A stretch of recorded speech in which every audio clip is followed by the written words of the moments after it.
pasó otro 2 de abril, ¿no? Con todo lo que eso conlleva para nuestra sociedad, porque tenemos dos fechas bien importantes, como lo mencionábamos ahí tempranito con Fer. Obviamente, el día de la Guerra de Malvinas, conmemoración de veteranos caídos, víctimas justamente en esta guerra, pero también es el día de concientización sobre el autismo o del espectro autista, ¿no? Y vamos a hablar sobre el tema, en este caso con Vanessa Espínola, que es psicóloga de la Cooperativa del Espacio de Géneros Integral Frida Kahlo, ubicado en San Miguel, en el noroeste del conurbano, para adentrarnos en este tema. Quizás algunos estamos más en tema, algunos no, así que vamos a charlar, efectivamente. Vanessa, bienvenida. Acá te saludamos Fernando y Camila. ¿Cómo andás? Buenas, hola Fer, hola Cami, ¿cómo andan? Hola Vanessa, muchas gracias por esta comunicación que tenés con nosotros acá en la Uniradio y en toda la cadena de comunicación y cultura Cruce. Bueno, primero que nada, contanos qué es el TEA, justamente. Bueno, gracias por la invitación, antes que nada, a participar y a charlar un poquito sobre este tema. Bueno, el TEA es un trastorno del neurodesarrollo que afecta principalmente el lazo social y la comunicación. Tiene el origen en una disfunción en el neurodesarrollo que también tiene que ver con variables genéticas, inmunológicas y ambientales. O sea, es sumamente complejo, es un cuadro que tiene bastante complejidad y por eso también es importante poder hablar sobre esto para que las familias tengan información, para que las escuelas tengan información también y para que puedan saber acompañar. Uh-huh. Lo que uno ve en una persona con autismo, por lo general, son conductas compulsivas, estereotipadas, en forma de rituales, que se presentan siempre de la misma manera y sin variación, como niños y niñas que repiten alguna conducta sin generar ningún cambio en eso. Hay nenes que producen aleteos o que golpean objetos o que acomodan los juguetes en vez de jugar, dándoles una función o un personaje, sino centrándose en las características más físicas de esos objetos, no Uh-huh. jugando en sí como lo veríamos en la mayoría de los niños, digamos. También lo que presentan son personas que tienen hiper o hiposensibilidad a diferentes estímulos que pueden ser visuales, auditivos.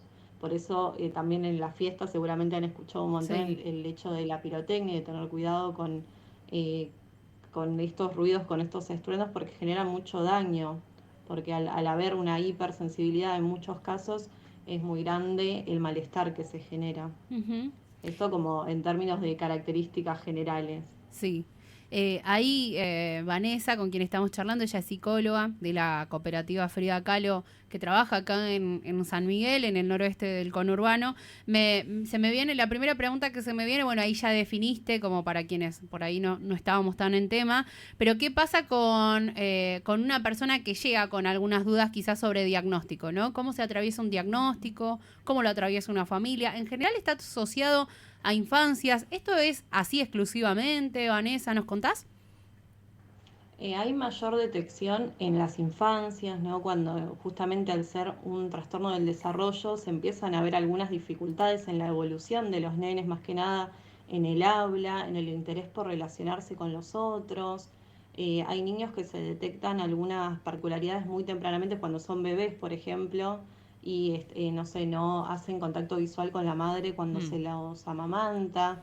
O sea, el diagnóstico puede ser muy precoz y cuanto más precoz es más fácil o más eficaz la intervención y el acompañamiento.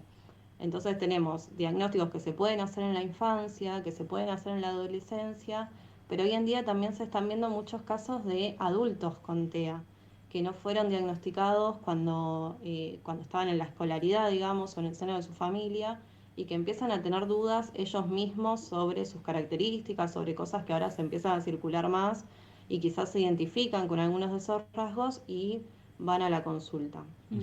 Eh, si es para niñeces o adolescencias, por lo general puede ser en la escuela, que los docentes noten algunas dificultades, algunas particularidades, hablen con las familias y se intente abordar, o en las consultas pediátricas también.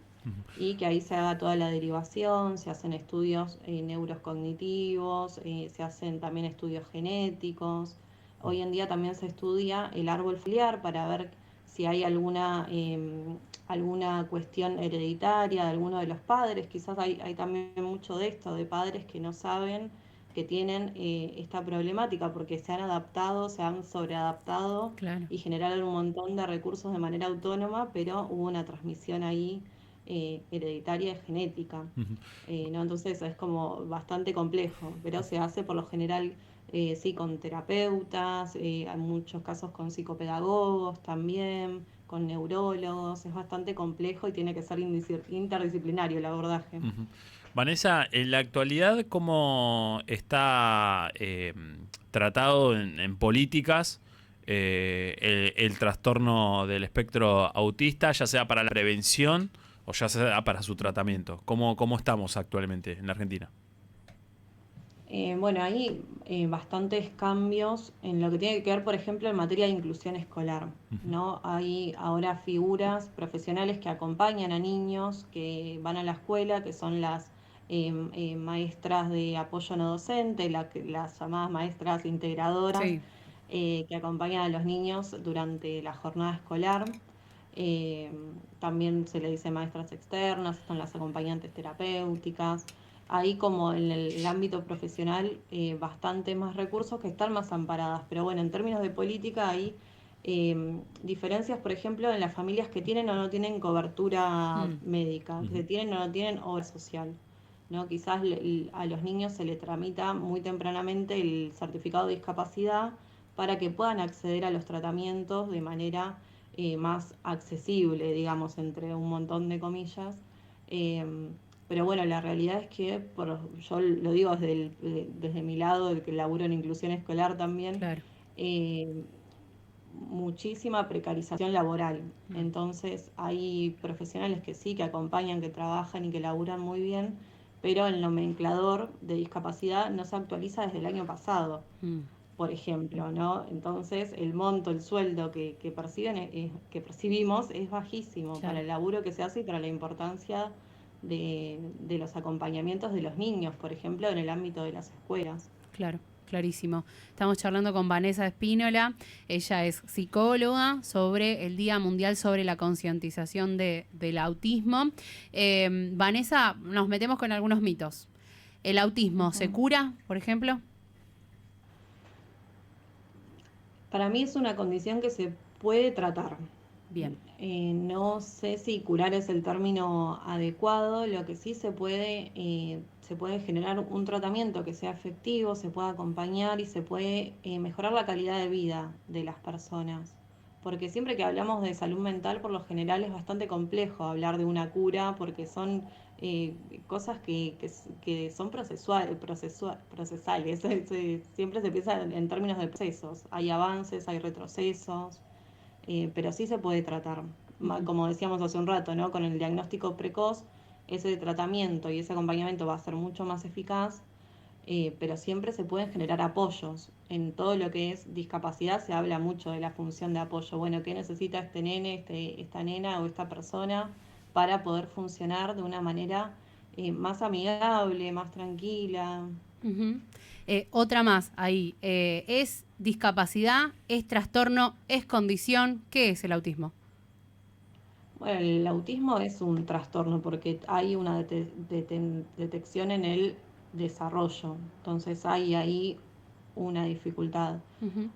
Hay toda una discusión respecto de cómo se nombra, ¿no? Claro. Que quizás ahí las personas con autismo también han dicho mucho, mayormente las adultas o los adultos, de cómo prefieren ser nombrados, ¿no? Por lo general, o desde mi perspectiva, se habla de personas con autismo, para que la definición del autismo no tome por completo a esa persona, pero hay muchas personas que se han organizado y eligen y dicen cómo quieren ser nombradas.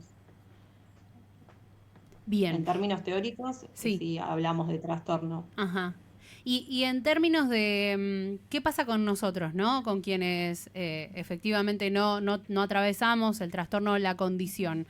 ¿Cómo estamos como sociedad? Venimos pasando 2 de abril más 2 de abril, tras 2 de abril, Día Azul, Día de la Concientización. ¿Qué está pasando con esta sociedad y con quienes acompañamos efectivamente este trastorno?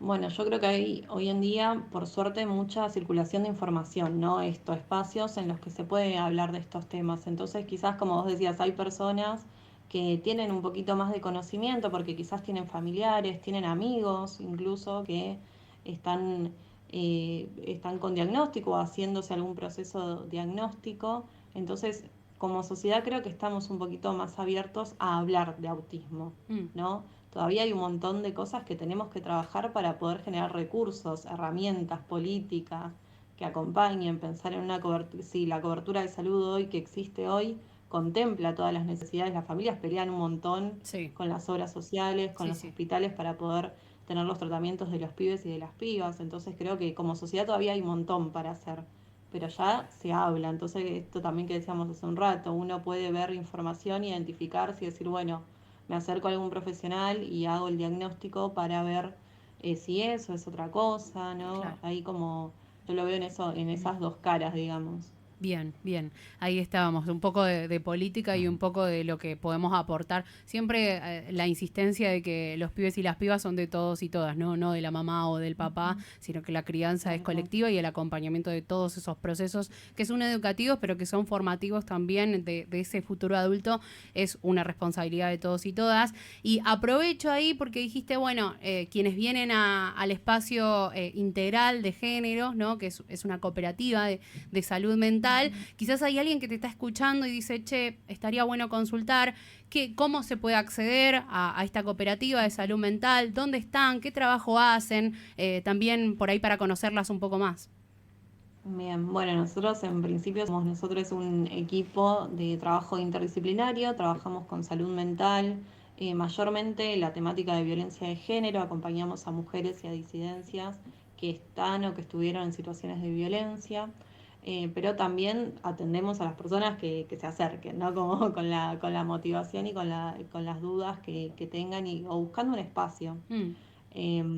Nuestras redes son la puerta a contactarse con nosotros, tenemos nuestro Instagram, nuestro Facebook, tenemos un numerito de WhatsApp también, que ahora no me lo acuerdo, pero si quieren después se lo paso, no si lo no, pasas, estamos sí.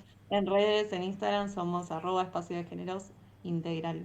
Y estamos en San Miguel, en el centro de San Miguel. Ahí, súper accesible. Vanessa, gracias por los minutos, te mandamos fuerte abrazo y seguramente no va a faltar oportunidad para seguir charlando. Gracias. Dale, gracias a ustedes por la invitación. Chaucito.